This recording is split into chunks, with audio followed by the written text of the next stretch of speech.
bàyyi $600,000 te dama koy wax mu leer $600,000 ku bàyyi $600,000 kon doo bàyyi maanaam ay 100 millions wala ay 80 millions loolu du dara si yow $600,000 laa bàyyi pour ak blessure bi pour ma mënoon a fay $600,000 laay am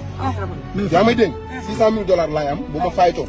moom laay am kon ku bàyyi loolu sax xam dama la ay 100 millions ay 80 millions quoi bu ñu waxalee dëgg quoi borom xel yi bu ñu déggoo li may wax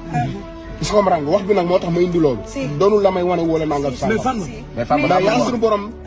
yàlla suñu borom teral na la maa ngi siy sant yàlla bu baax a baax mais fan ma laay ma rek ndax ci état bi par na ci pour bëri ceeg Boy Niang ci ay weeri gàtt yi nii 100 kilos loolu laa bëgg a dégg billaahi wallahi taalaahi 100 kilos Serigne Saliou laa gii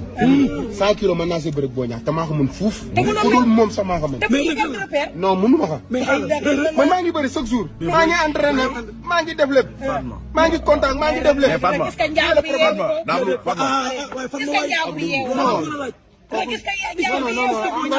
xam nga tey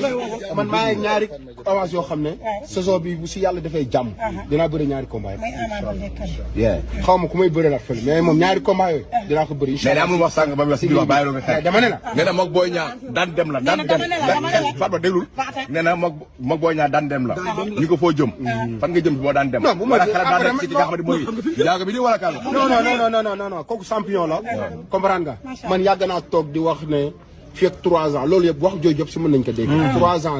mbëri arène bu ñu jëlee ñun ñooy téye si dëgg la man maa doon wax loolu yàgg na ay at waaw est-ce que comprendre nga kon man fierté la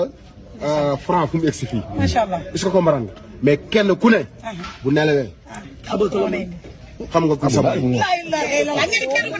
yaa may dégg